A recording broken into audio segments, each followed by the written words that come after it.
ప్రభు అయిన యేసు క్రీస్తు నామంలో మనకందరికీ శుభములు. దేవుడు మనల్ని ప్రేమించి మరొక దినాన్ని ఉచితంగా దయచేశాడు. దేవునికి వందనాలు. యేసు క్రీస్తు యొక్క శ్రమల తరువాత ఆయన పొందినటువంటి మహిమ. ఇది ఒక క్రమము, ఇది ఒక సూత్రము, ఇది ఒక మార్గము. దేవుడు మాదిరిగా ఉంచిపోయినటువంటి మార్గము. Glory of follows suffering. ఇంకా దీనికి ఆల్టర్నేటివ్ గా ఏది లేనట్టు మనము వాక్యములో గమనిస్తున్నాం. సాధారణముగా దేశస్థులము ఇక్కడ భారతంలో పౌరసత్వం కలిగినటువంటి వారు ఇతర దేశంలోనికి వెళ్ళినప్పుడు మనకు వాళ్ళకున్నటువంటి హక్కులు మనకు ఉండవు. చాలా పరిమితులు మనకు ఉంటుంటాయి. అట్లే పరలోక సంబంధులమైనటువంటి మనకు ఈ లోకంలో మనము యాత్రికులముగా మనము ఇక్కడ జీవిస్తున్నాం గనుక తప్పకుండా మనకు పరిమితులు ఉంటాయి. పేతురు గారు పరిశుద్ధాత్మ ద్వారా అనేక ప్రాంతాలలో చేరినటువంటి వారికి, అనేక ప్రాంతాలలో యాత్రికులుగా జీవిస్తున్నటువంటి వారికి రాస్తున్నటువంటి విషయము. ఇదే విషయము మనకు హెబ్రీ పత్రిక 13వ అధ్యాయంలో కూడా మనమందరం కూడా యాత్రలో ఉన్నామని గుర్తు చేస్తుంది. ఈ శ్రమల గుండా లేకపోతే ఈ పరిమితులలో మనము జీవిస్తున్నప్పుడు వాక్యము ద్వారా మనం ఎలాగూ బలపడాలి, వాక్యము ద్వారా ఎలాగూ మనము ఆదరించబడాలి. మొదటి పేతురు పత్రిక 4వ అధ్యాయము మొదటి వచనాలను చదువుకొని ధ్యానం చేద్దాము. ఈ 4వ అధ్యాయము 1, 2, 3, 4 వచనాలు నాకు చాలా ప్రియమైనటువంటి వచనాలు. ఉదాహరణకు మనము ఏదైనా తినాలని అనిపిస్తే వంటకము ఇంట్లో మనకు అడుగుతుంటారు కదా, నీకు ఈరోజు ఏం చేయాలి, ఏ వంట చేయాలంటే నేనైతే ఒక వంట చెప్తుంటాను. ఎప్పుడు నాకు అదంటేనే ఇష్టం. అది తినాలని ఆశ. ఇతరులకు అది ఇష్టమున్నా లేకపోయినా మనకు నచ్చినది మనం చేసుకోవాలని లేదా చేయించాలని మనం ఎక్కువగా ఇష్టపడుతుంటాం. అంత ఇష్టమైనటువంటి వాక్యము నాకు మొదటి పేతురు పత్రిక 4వ అధ్యాయము. క్రీస్తు శరీరమందు శ్రమపడెను గనుక మీరును అట్టి మనస్సును ఆయుధముగా ధరించుకొనుడి. శరీర విషయములో శ్రమపడిన వాడు శరీరమందు జీవించు మిగిలిన కాలం ఇక మీదట మనుజాశలను అనుసరించి నడుచుకొనక దేవుని ఇష్టానుసారముగానే నడుచుకున్నట్లు పాపముతో జోలి ఇక ఏమీయూ లేక ఎందును. మనము పోకిరి చేష్టలు, దురాశలు, మద్యపానం, అల్లరితో కూడిన ఆటపాటలు, త్రాగుబోతుల విందులు చేయదగని విగ్రహ పూజలు మొదలైన వాటి యందు నడుచుకొనుచు అన్యజనుల ఇష్టము నెరవేర్చుచుండుటకు గతించిన కాలమే చాలును. అపరిమితమైన ఆ దుర్వ్యాపారమునందు తమతో కూడా మీరు పరిగెత్తలేకపోయినందుకు వారు ఆశ్చర్యపడుచు మిమ్మును దూషించుచున్నారు. ఇక్కడ మొట్టమొదటగానే ఒక సూత్రము చెప్పబడింది, మీరు ఈలాగు చేయండి. తర్వాత వచనాలలో ఈలాగు చేస్తే ఏమి ఫలితము, ఏం లాభము? సరే, ఏలాగు చేయాలంటే మనము క్రీస్తు శరీరమందు శ్రమపడెను.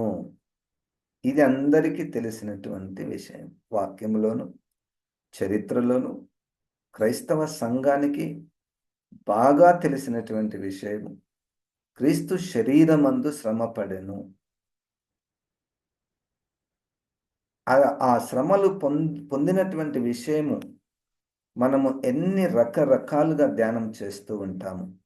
పాటల ద్వారా క్రీస్తు శరీరంలో శ్రమపడ్డాడని, చిత్రాల ద్వారా ఆయన శ్రమపడ్డాడని, వాక్యం ధ్యానిస్తున్నప్పుడు, వాక్యం బోధిస్తున్నప్పుడు ఆయన శరీరంలో పడినటువంటి విషయము ఎంతో నిశ్చయము, నిశ్చయము, నిశ్చయం. అయితే ఇప్పుడు వెంటనే దానిని ధ్యానిస్తుండగా వాట్ ఈస్ నెక్స్ట్? అక్కడి వరకు ధ్యానించి వదిలిపెట్టడం కాకుండా, కనుక మీరును అట్టి మనస్సును ఆయుధముగా ధరించుకొనుడి. అట్టి మనస్సు ఏ మనస్సు? క్రీస్తు యేసు శరీరములో శ్రమ పొందుటకు సిద్ధపడిన మనస్సు.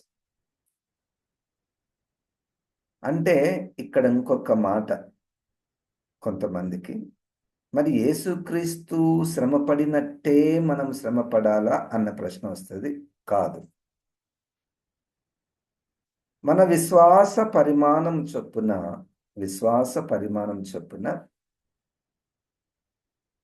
మనము మోయగలిగినంత, భరించగలిగినంత శ్రమ మనకు వచ్చును. ఇది గుడ్ న్యూస్. హల్లెలూయా, దేవునికి స్తోత్రం. ఇది శుభవార్త. ఇది జనరల్గా అందరికీ కాదు. అందరికీ ఈ శ్రమ మీరు పోవాలి, అనుభవించాలి కాదు. ఎవరికి తగినటువంటి శ్రమ వారికి వస్తుంది. వచ్చినప్పుడు క్రీస్తు యేసునకు కలిగిన మనస్సును మీరు ఆయుధంగా ధరించుకునండి. ఆయుధము అన్న పదం ఎప్పుడు వస్తుందంటే, ఎదుట మనకు ఒక పోరాటం ఉన్నప్పుడు, ఎదుట మనకు శత్రువు ఉన్నప్పుడు, మన దగ్గర ఏదైనా ఒక ఆయుధము ఉండింటే బాగుంటుండే. సడన్గా మనకు ఒక పాము, తేలు కనపడింది అనుకో. తేలు కనపడిన వెంబడే మనసుకు వచ్చేది ఏదైనా కట్టె దొరుకుతుందా అని చూస్తుంటాం మనం. ఏదైనా ఒక బలమైనటువంటిది మన దగ్గర ఉంటే మనము దాని కొరకు వెతుకుతాం. ఎందుకంటే ముందు ప్రమాదం ఉంది, అపాయం ఉంది. అట్లే ఇప్పుడు మనకున్నటువంటి అపాయాల లిస్ట్ అక్కడ మనకు ఇవ్వబడింది. మనుజాశలు, పాపము, పోకిరి చేష్టలు, దురాశలు, అల్లరితో కూడిన ఆటపాటలు, త్రాగుబోతుల విందులు, చేయదగని విగ్రహ పూజలు, ఇవన్నీ మనకు ప్రమాదము, అపాయము, శత్రువులు. ఆయుధము ఏంటంటే శ్రమలు. క్రీస్తు నిమిత్తము శ్రమలు, అది పాయింట్. క్రీస్తు నిమిత్తము శ్రమలు, దాన్ని మీరు ధరించుకొనండి. జనరల్గా ఆయుధాలు ఎప్పుడు ధరించుకుంటాము? యుద్ధం ఉన్నప్పుడు ధరించుకుంటారు కదా. యుద్ధం ఉన్నప్పుడు ఆయుధము ధరించుకుంటారు. అయితే ఈ ప్రమాదాలు ఎప్పుడెప్పుడు వస్తాయి మనకు? మనుజాశలు తీసుకుందాం. ఎప్పుడు ఒక టైం పెట్టి వస్తాయి అవి మనుజాశలు? ఎప్పుడు ఉంటాయి, ఎప్పుడు ఉంటాయి. అల్లరితో కూడిన పాటలు అప్పుడప్పుడు మనకు ఎదురవుతుంటాయి. అప్పుడప్పుడు మద్యపానము, త్రాగుబోతుల విందులు, ఇవన్నీ ఎదురైనప్పుడు అంటే ఎప్పుడు ఏదొస్తుందో తెలియదు. అపాయము, ప్రమాదము. మనకందరికీ ఇంకొక ఇష్టం ఏంటంటే, అందరికీ పాపము చేయకుండా ఉంటే బాగుంటుంది. అసలు పాపం జోలికే పోకూడదు, పాపం జోలికే పోకూడదు అన్నటువంటి వారికి ఆయుధం ఏంటంటే శరీరమందు శ్రమలు.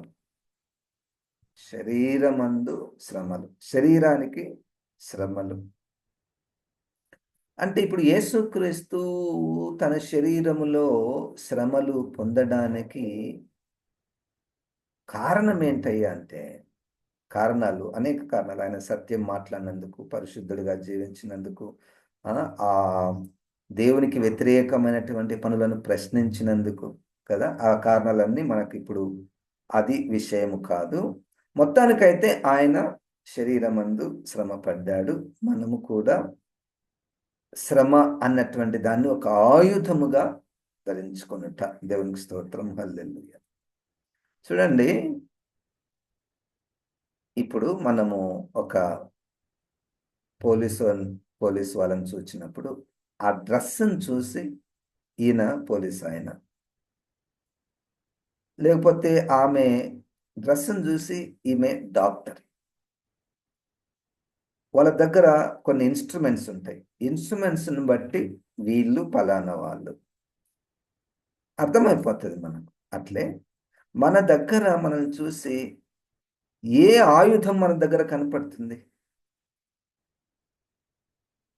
దేవుడు వీళ్ళని బాగా దీవించాడు, ఏమి ఇబ్బంది లేదు, బహుగా దీవించాడు, ఆశీర్వదించాడు అని ఒక కోణము. క్రీస్తు నిమిత్తము వీళ్ళు ఎంత సఫర్ అవుతున్నారండి, విశ్వాసంలో ఎదగాలని ఎంత కష్టపడుతున్నారు అనే సాక్ష్యము మన గురించి వస్తుందా? అనే సాక్ష్యం వృద్ధాప్యంలో మనకు వచ్చేటటువంటి కష్టాలు, శరీరంలో ఉన్నటువంటి బలహీనతలు, రోగాలు అది పక్కన పెట్టి క్రీస్తు నిమిత్తము శ్రమల గుండా వెళ్ళేటటువంటి ఆ ఆయుధము ఇతరులకు, అందరికి కనపడనవసరం లేదు, మనల్ని బాగా పరిశీలించే వారి కొరకు. అవి పెద్ద పెద్దవి కూడా కానవసరం లేదు, పెద్ద పెద్దవి కూడా కానవసరం లేదు. క్రీస్తు నిమిత్తము భోజనము మానుకున్న ఒక శ్రమ. అయ్యా, ఆ రాజు టేబుల్ నుంచి వచ్చేటటువంటి భోజన పదార్థాలు మేము తినము, మాంసాహారము మేము ముట్టము, ఇప్పుడు మాకు శాకాహారం కావాలి. అక్కడ చిన్న శ్రమ, శరీరానికి శ్రమ, కష్టం. ఆ ఆయుధము ధరించుకొనుట ద్వారా వారు తమ్మును తాము అపవిత్రపరచుకొనకుండా చేసుకొనిరి. చూడండి ఎంత మంచిగా, శరీర విషయంలో శ్రమ పడిన వాడు శరీరమందు జీవించు మిగిలిన కాలం ఇక మనుజాంశలను అనుసరించి నడుచుకొనక దేవుని ఇష్టానుసారముగానే నడుచుకున్నట్లు పాపముతో జోలి ఇక ఏమీయూ లేకయుండును. ఎంత మంచి, ఇది ఒక జవాబు, నాకైతే ఒక జవాబు. నేను ఇంకా శరీరంలో ఎన్ని సంవత్సరాలు బతుకుతానో, నువ్వు ఎన్ని సంవత్సరాలు బ్రతుకుతావో, ఆ దినములన్నిటిని కూడా శరీరాశలను నడుచుకొనకుండా దేవుని ఇష్టానుసారముగా నడుచుకున్నటకు ఒక ఆయుధం. చూడండి, మనము శ్రమలు కొని తెచ్చుకోము, నాకు శ్రమలు కావాలి అని పోము. మనం తప్పకుండా ఏదో ఒక రూపంలో మనకు శరీరానికి, అంటే మనసుకు కూడా, అంటే హృదయానికి కూడా కొన్ని నిందలు మన మీద వేస్తారు. చెడ్డ మాటలు పలుకుతారు, అబద్ధ సాక్ష్యాలు పుట్టిస్తారు. నువ్వు అట్లా చేసినావంట కదా, ఎట్లా చేసినావంటావు కదా, నీకు తెలుసు నువ్వు చేయలేదని. అప్పుడు అప్పుడు నీకు కష్టం. ఇప్పుడు ఈ కష్టము పోవాలన్నటువంటి ప్రయత్నంలో మనము పగ తీర్చుకొనుట అన్నటువంటిది చేస్తాము. అలాగూ చేయకుండా, ప్రభువా, నీ నిమిత్తము, నా విశ్వాసము నిమిత్తము, నా విశ్వాసము బలపడు నిమిత్తము నాకు వచ్చినటువంటి ఈ అవమానమును, ఈ నిందను నేను భరిస్తాను, సహిస్తాను. దీనికి అలవాటు పడితే ఫలానా ఆహార పదార్థాలను మనం తీసుకుంటే మంచి ఆరోగ్యంగా ఉంటాము అని చెప్తుంటాం కదా, మనం చాలా పాటిస్తూ ఉంటాము. తమ ఆరోగ్యం నిమిత్తము వాళ్ళు డైటరీ కండిషన్స్లో వాళ్ళు ఉంటారు. అట్లే మన ఆత్మ పరిశుద్ధంగా ఉన్న నిమిత్తము వస్తున్నటువంటి చిన్న చిన్న శ్రమలు. నిన్నటి దినంలో నేను ఒక ఆఫీస్కి వెళ్ళినప్పుడు ఒక వ్యక్తి నా మీద కొంచెం నెగిటివ్గా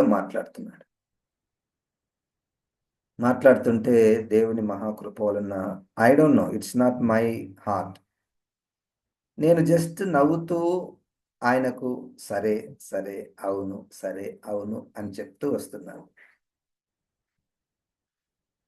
దేవుని ఆత్మ లేకుండా ఉంటే ఎదురు మాట్లాడే స్వభావం కూడా నాదే. నేను అక్షరార్థముగా, న్యాయంగా, హక్కులను ఆధారం చేసుకొని మాట్లాడడానికి ఇష్టపడేవాడినే.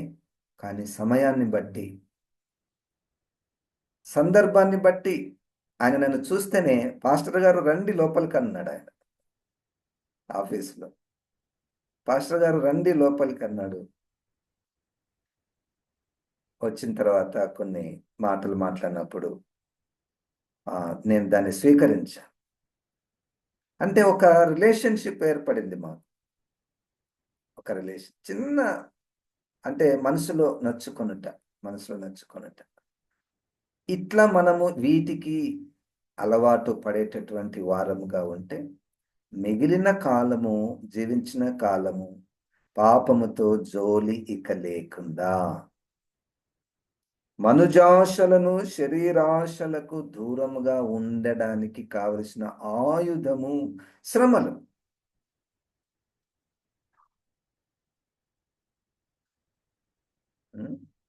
చూడండి, దీంట్లో మనం చేసిన తప్పులకు పాపం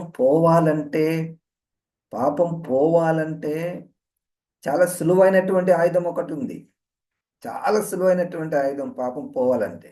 పాపం చెయ్యకుండా ఉండాలంటే కొంచెము అది బలమైనటువంటి ఆయుధం. పాపం పోవాలంటే హృదయపూర్వకంగా, ప్రభా నేను తప్పు చేశాను, నన్ను క్షమించు ప్రభా అంటే, నమ్మదగిన వాడు, నీతిమంతుడు, మనం బలహీనులమని తెలిసినటువంటి వాడు క్షమించేస్తాడు, వెంటనే మనకు సమాధానం ఇస్తాడు. అయితే వెంటనే మనల్ని పెంచేటటువంటి పరిశుద్ధాత్మ దేవుడు చిన్న పరీక్ష, నడిచే పిల్లలను అంత దూరం పెట్టి రా రా రా అని మనం పిలుస్తుంటాం.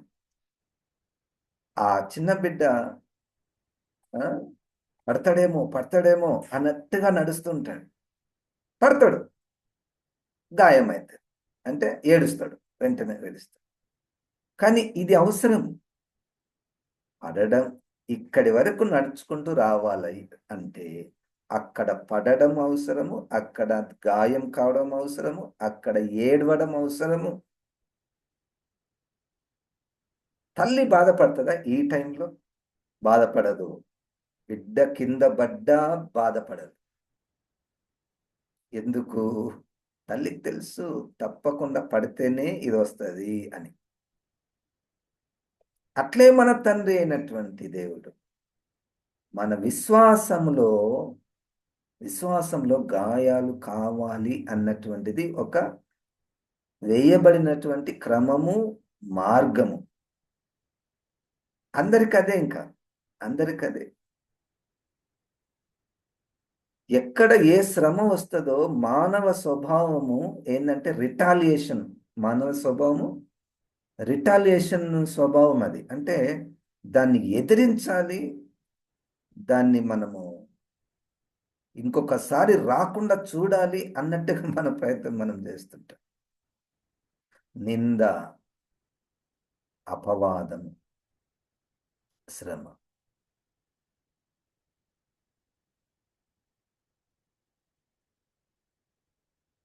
ఒక మంచి పాట, నాకు చాలా ఇష్టమైనటువంటి పాట, దాని ద్వారా నేను చాలా బలపడ్డా.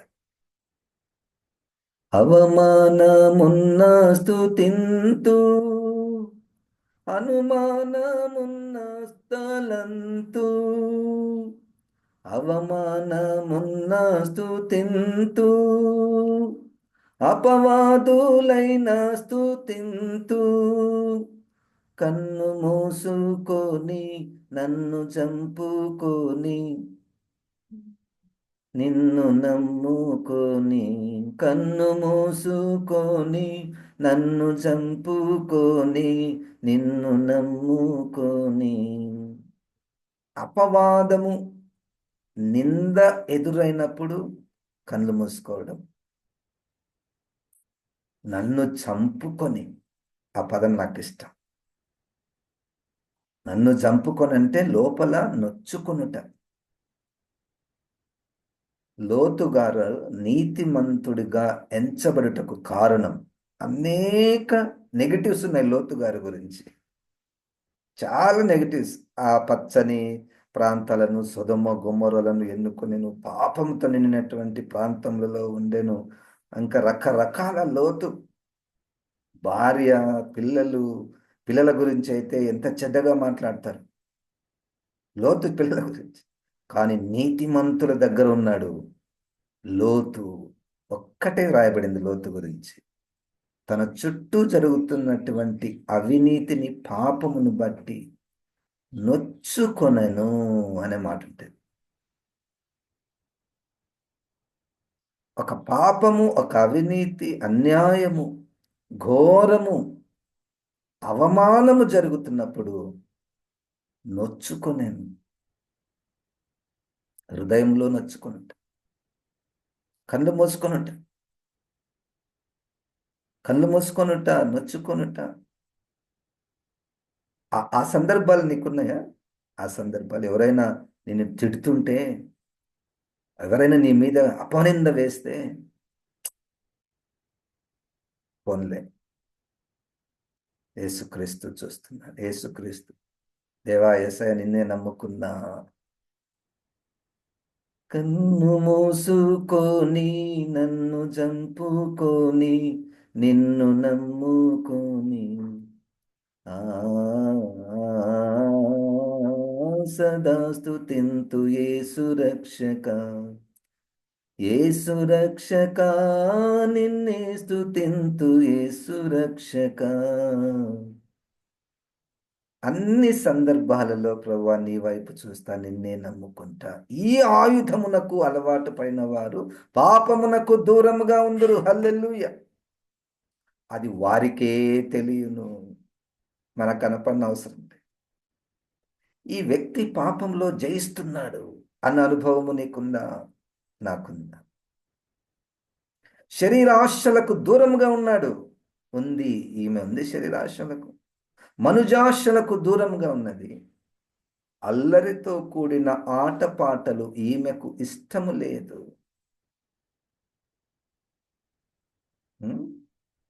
ఇంకొక మాట అక్కడ, త్రాగుబోతుల విందులు. త్రాగుబోతుల విందులు. మా అమ్మాయి కంపెనీలో ఒక ఈవెంట్, చాలా ఈవెంట్స్ జరుగుతాయి. ఆ ఈవెంట్లో ఒక ఈవెంట్ ఏంది, అందరికీ ఆ రోజు ఒక లీజర్ టైం, ఎంతైనా తిను, ఎంతైనా తాగు, ఫ్రీ. అది ఒక బార్లో ఎంప్లాయీస్ అందరికీ అది ఫ్రీ. తినడం, తాగడం, నవ్వడం, జోకులు వేసుకోవడం. It is invitation to their employees. Invitation ఇస్తారండి. మంచి మంచి ఇన్విటేషన్ ఇస్తారు. రండి, అందరితో కలిసి ఆనందించండి, తినండి, తాగండి. కంపల్సరీ ఏం లేదు, మీరు ఏది తింటారో తినండి, ఏది తాగితే తాగండి. నేను తాగను కానీ తింటా అని పోతే ఎట్లుంటుంది? నాకు త్రాగుడు అలవాట్లేదండి, మీరు తాగండి, నేను కేవలం తింటా, నేను కూర్చొని తింటా. నో. త్రాగుబోతుల విందులు మనకు కాదు. పాపముతో, పాపం అంటే భయము, అపాయము అనేటువంటి భావించేవారు అక్కడికి పోరు. ఈ ఆలోచన ఏందని తెలుసా అండి? నేను తాగను, కేవలం తింటా, నేనేం పాపం చేయను అన్నటువంటి ఆలోచన విధానము మానవ స్వభావం. మానవ స్వభావం అది. మానవుడు తన్ను తాను సదిరి చెప్పుకుంటాడనమాట, నేను పాపము చేయను. Once you are there, you will not be in your control. No, that itself becomes a room for Satan to trap you. మెల్లగా ఎక్కడొక దగ్గర ఆ సందర్భాన్ని తీసుకొని మనల్ని పాపంలోనికి గుంజేస్తాడు అపవాది. అల్లరితో కూడిన ఆటపాటలు. నేనేం డాన్స్ అయ్యాను సార్, నేనేం పాటలు కూడా పాడను, కానీ చూడ్డానికి అయితే పోతా. చూడ్డానికైతే ఉమ్, పరిశుద్ధాత్మ దేవుడు మనలో ఉన్న క్రీస్తు ఏం చెప్పుచున్నాడు. మనం సదరి చెప్పుకుంటాం, నేనేం డాన్స్లు వేయను, అల్లరి చేయను, విజిల్స్ వేయను. ఆ, నేను కామ్గా పోయి కూర్చొని వాళ్ళు చేసేటటువంటి చూసి ఒకవైపు ఆనందిస్తూ ఇంకొక వైపు విమర్శిస్తూ, కదండి. చాలా కాలం కిందట నేను ఒక సంఘంలో ఉన్నప్పుడు క్రిస్మస్ సీజన్లో ఒక వ్యక్తి ఫోన్ చేశాడు. ఫోన్ చేసి, సార్ మన చర్చిలో కల్చరల్ ప్రోగ్రామ్స్ ఎప్పుడైతాయి సార్ అన్నాడు. కల్చరల్ ప్రోగ్రామ్స్ మన చర్చిలో ఎప్పుడైతాయంట. అంటే ఇప్పుడు ఆ వ్యక్తి రావడానికి గల కారణం ఏంటంటే చర్చెస్లో ఎంటర్టైన్మెంట్ అనేటువంటిది ఒకటి జరుగుతుంది. సంతోషం, ఎంటర్టైన్మెంట్ అని ఆయన వెంబడి ఏదైనా స్నాక్స్ ఇస్తారు, కేకులు ఇస్తారు, కొన్ని దగ్గరలో భోజనాలు పెడతారు, మంచిగా హ్యాపీ. పాపం ఏమన్నా చేస్తున్నామా? పాపం ఏమన్నా చేసినామా? ఏం చేయలేదు కదా. మన దృష్టిలో పాపం అంటే దొంగతనము, వ్యభిచారము, నరహత్య ఇవే పెట్టుకొని ఉంటాము. నో నో నో నో, క్రీస్తు కలిగినటువంటి వారికి ఇవన్నీ పాపంగా కనపడతాయి. దురాశలు, ఇది ఎవరికి కనపడుతుందండి? ఎవరికి కనపడుతుంది ఇది? సంతృప్తికి ఆపోజిట్ దురాశ. దురాశ అంటే మనం ఒక దాన్ని కోరుకుంటే, మనం ఆశ కదా, ఆ కోరుకున్నది మనల్ని దేవుని నుండి దూరంగా చేస్తుంది అన్నటువంటి దురాశ. ఆశపడడం తప్పులేదు, ఆశపడడం తప్పులేదు. దురాశకు పోయి ఇంకా కావాలి, ఇంకా కావాలంటే నువ్వు ఎంత ఇంకా కావాలంటుంటావో అంత దూరంగా యేసుక్రీస్తుకు దూరంగా పోతూ ఉంటావు. సమయం ఉండదు ప్రార్థన చేసుకోవడానికి కానీ, వాక్యము దేవుడు నాతో మాట్లాడడానికి కానీ, సహవాసంలోనికి వెళ్ళడానికి కానీ, వీటికి మనకు సమయం ఉండదు. ఎందుకు? దురాశలు ఎక్కువైపోయినప్పుడు. ఇది ఎవరికి కనపడదు, ప్రభువుకే తెలియదు. అందుకని చాలాసార్లు we define our cells from human point of view. అది మనకు అలవాటు అయిపోయిందేమో. మనుషుల దృష్టికి మంచిగా ఉంటే చాలండి. అందరు నన్ను క్రైస్తవురాలు అంటారు. అందరి దృష్టిలో నేను ప్రతి ఆదివారం సంఘానికి పోతాను. అందరి దృష్టిలో I have some expressions of my devotion to the lord. నాలో ఉన్న దురాశ ఎవరికి కనపడుతుంది? కదండి. Now may the spirit of the lord help us to look at our self from God's point of view. నీలో దురాశ ఏముంది? దురాశ ఒకసారి నువ్వు లోపల ఆలోచన చేసుకో. నీ కుమారునికి రక్షణ లేకపోయినా మంచి ఉద్యోగం కావాలి, దురాశ. నీ కుమార్తెకు రక్షణ లేకపోయినా మంచి వివాహం కావాలి. నీ పిల్లలకు రక్షణ లేకపోయినా, దైవభక్తి లేకపోయినా పరీక్షలలో ఫస్ట్ క్లాస్లో పాస్ కావాలి, దురాశ. అది మంచి ఆలోచన నేనా? దేవుని నుండి వచ్చే ఆలోచన నేనది? ఒక ఆయన వాళ్ళ కుమారుని కొరకు నిజంగా ఆయననే చెప్పిన సాక్ష్యం, ప్రభువా నా కుమారుడు ఇంకా రక్షణ పొందలేదు, వానికి యాక్సిడెంట్ అయినా చేసి రక్షణ దయచేయి ప్రభు అని ప్రార్థన చేశాడంటే ఇప్పుడు ఆయన రక్షణ పొందాడు. కాళ్ళు ఇరగొట్టైనా వానికి రక్షణ దయచేయి ప్రభువా.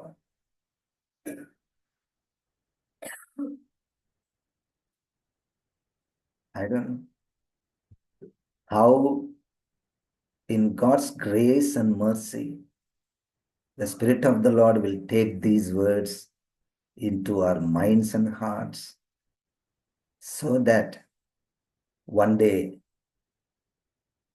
we will be seen clean, pure, holy, away from all these fleshly desires, away from all these sin.